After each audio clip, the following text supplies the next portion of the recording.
Another important case study and it came from AP. देखिए क्या करा है, दो लड़के हैं आर्यन और रोशन, दोनों ने एपी लिखी है। ये आर्यन ने लिखा पहले वाला, दूसरा रोशन ने। क्या कह रहा है, find the sum of the common differences of two APs.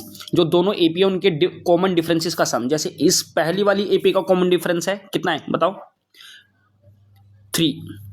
दूसरी वाली का है -3। दोनों का सम करना है तो ये आंसर आएगा 0। तो पहले का आंसर 0 आ गया। सेकंड क्या कह रहा है, रोशन वाली जो एपी है उसका 34th टर्म, तो इसका 34th टर्म लिखना है, यानी कि a + 33d। अब a कितना है 187 + 33 और d आपका है -3। हो पाएगा नहीं हो पाएगा बोलो, तो ये आ जाएगा 88, यानी कि ये बी पार्ट का आंसर आ गया। क्लियर है क्या बोलो। सी में कह रहा find the sum of first 10 terms by आर्यन। ये जो आर्यन वाली एपी है इसके पहले 10 टर्म्स का सम, तो S10 आ जाएगा n/2, 2a आपका -5 है बेटा, प्लस n-1 और d आपका 3 है।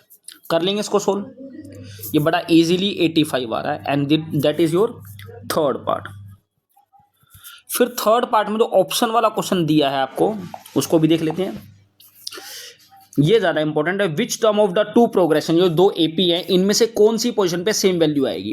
मान लीजिए पहली एपी का an और दूसरी एपी का an से an' दोनों इक्वल है, तो यहां से फॉर्मूला बनेगा a + n-1, d आपका 3 था, इजिकल टू इसके लिए a है 187 + n-1 और d आपका -3 है। क्लियर और नॉट क्लियर बोलो। जो फर्स्ट एपी से सोल्व होके आएगा वो आ रहा है 3n